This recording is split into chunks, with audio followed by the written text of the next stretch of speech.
Welcome to the third session on insurance. Greetings to you. My name is Japheth Otieno, and in this, we are concentrating on the industry at large, asking the big questions around the regulations, asking the big questions around the development of the industry at large. So stay tuned and let's dive into the conversation. Welcome back, my guest as well. I hope you're ready to respond to this. Look forward to the engagement. Thank you. Thank you.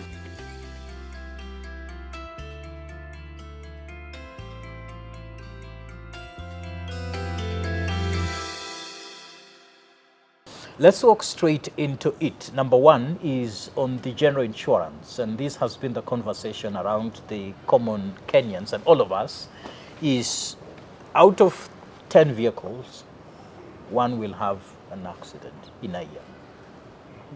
I come to pay the premiums again next year, the same repeats itself. So people are saying insurance companies are making money out of this.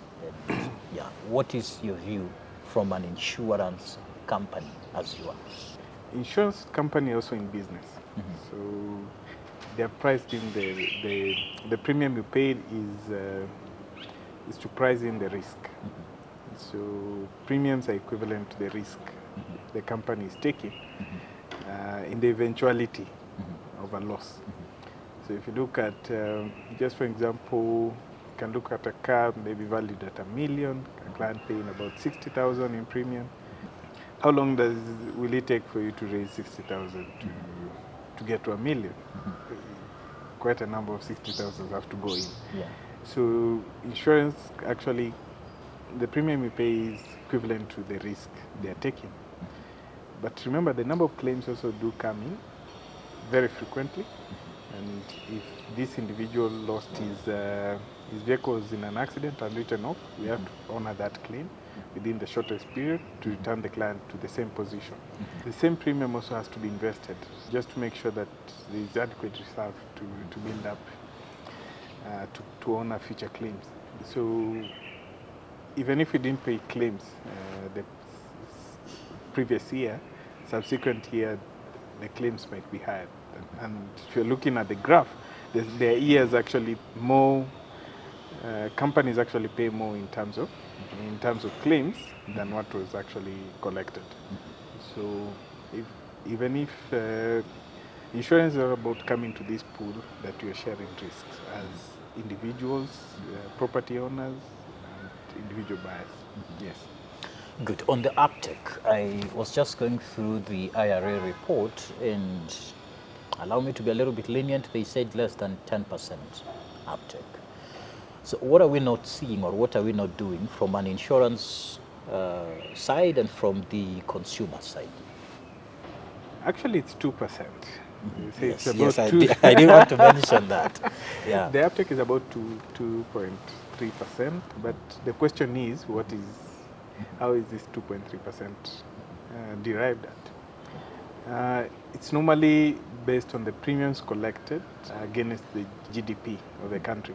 So if you look at the GDP of a country, it has been increasing over time in terms of incomes and goods being traded.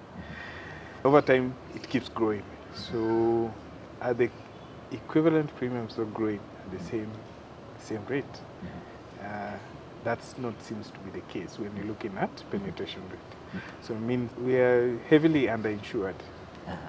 Heavily underinsured if you look at that, and it means many of us are exposed in terms of our properties, our dependence on loved ones. So that penetration rate basically entails here. Good. In terms of the evolution, what you used to sell to our forefathers and what you're selling right now, has it changed? Definitely. What we see in the industry is there's been continuous development and improvement of the different solutions. Even the capacity has grown over time. If you look at the amount of cover one could be able to purchase in our forefathers' days and what one can be able to purchase now, industry has built capacity over time. The number of solutions being offered have increased based on the different needs. Different needs have come about. Many years ago, education plan probably wasn't developed to what is being offered currently. So many products have been developed to meet the current needs of the market. And I believe there are quite a number of solutions available for every client. Talking of the evolution and the changing times, we've had diseases that our forefathers didn't have. Not sure how insurance companies are prepared to address this, because we have had cases of, you go to an insurance company and they're like, we are not covering that. We are not covering infertility. We are not covering cancer. We are not covering. How are we changing quickly to address these changing needs in terms of the health complications? The last couple of years, I think from the medical side, even from the long-term business, insurance have come to address that need. I've seen the medical covers have now also started covering some element of that risk which was not being covered before. There is also a solution that if you look at some of the diseases that are prevalent currently due to lifestyle changes. Yes. Nowadays, we are not walking a lot. We are basically seated. We are not doing a lot of exercise. What we eat and consume. I was watching a clip yesterday. I was talking about whatever we are consumers of a lot of solutions which bring about these lifestyle diseases, such as cancer. And insurance has come in to address that. Solutions such as critical illness has come into place, where one can be able to purchase that solution, that in the event of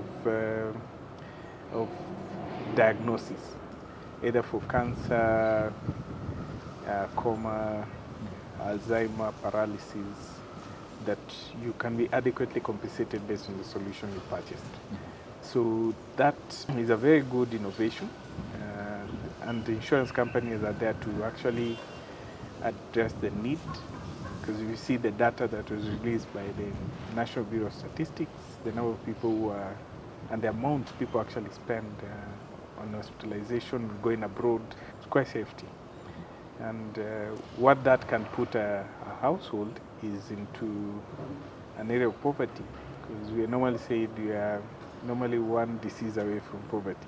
So this solution is actually there to give you that ready cash, liquidity, to go take care of that element, and actually to give you longevity and take care of any other expenses that relate to that. So I think insurance industry has responded to that particular aspect. So for SMEs, I know the current government is so keen on the growth of SMEs. Are insurance companies helping? SMEs are the bedrock of the economy. They're looked at in terms of creating employment for quite a large populace of the employed society. Whether, if you look at the number of SMEs registered in the country, both formal and informal, they go above 7 million, according to the National Bureau of Statistics. So yes, insurance companies actually play a vital role in supporting SMEs realize the objective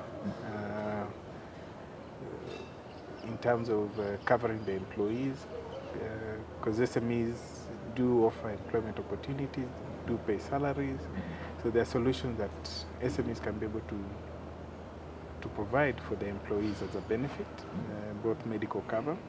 Insurance companies, what they've done to support this particular space, because there are some SMEs that have a lower employee threshold, maybe less than 5. Can they be able to purchase a solution for their business? That is possible currently. So insurance companies have responded to that. If you're looking at protecting the business itself, the property, yes, covers are available at affordable premium to cover both solutions against fire, burglary, even for WIBA, without requiring minimum premium. So if you look at what the industry has done, it has tailor-made solutions that can be able to address that. Yes. So what do I need to produce in order for you to cover me as an SME coming to you? What documents are you looking for? Okay. They're registered SMEs.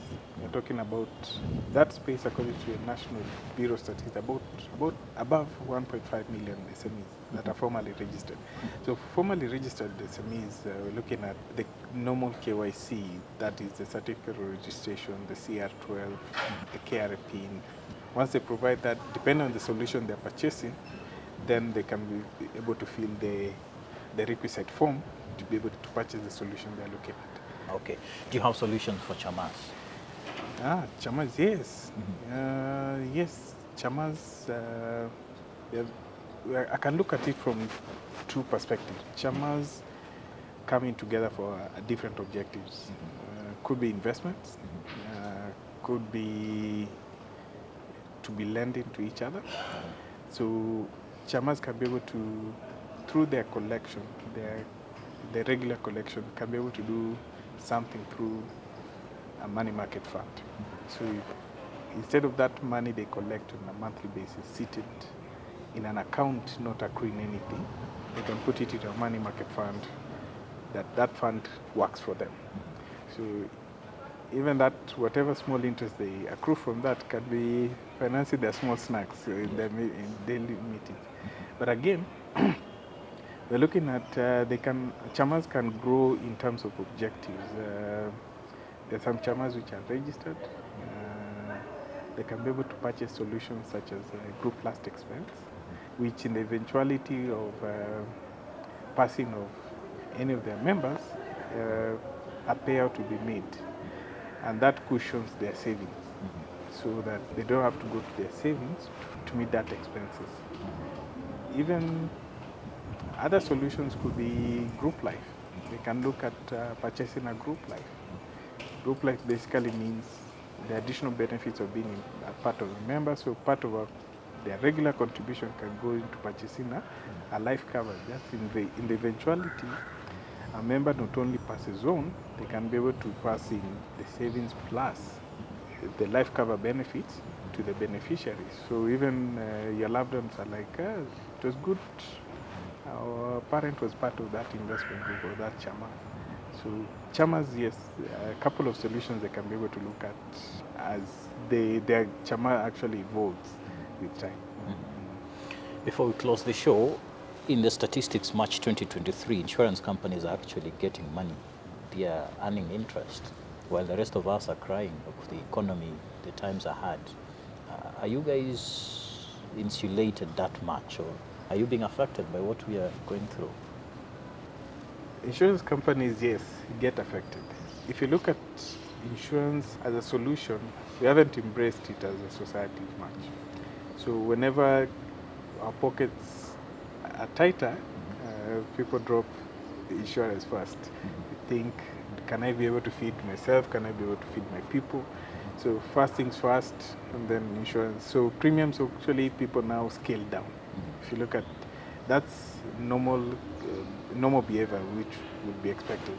Someone had a comprehensive cover for a car. I would like to take a smaller cover, like a third party.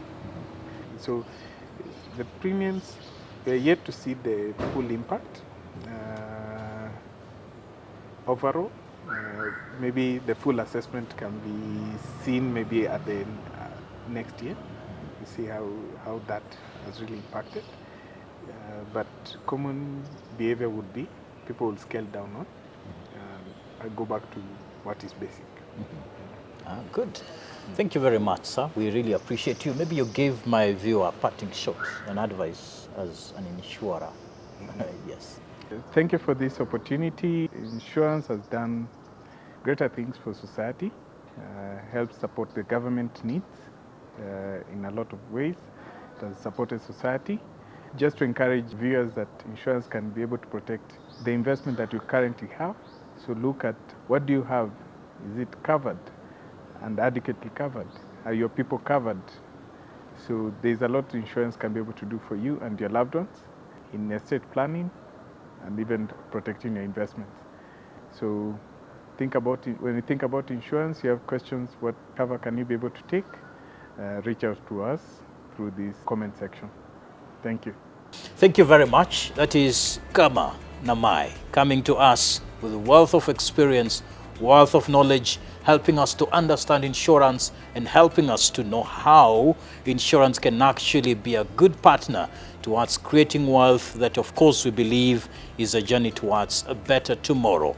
Remember to ask questions through the chat box or the comment section. Remember to share this video with your friends. Remember to like. If you haven't subscribed, do so that more knowledge can come to you. And remember to take notes, and we ask you to take action. Thank you, and see you in the next show.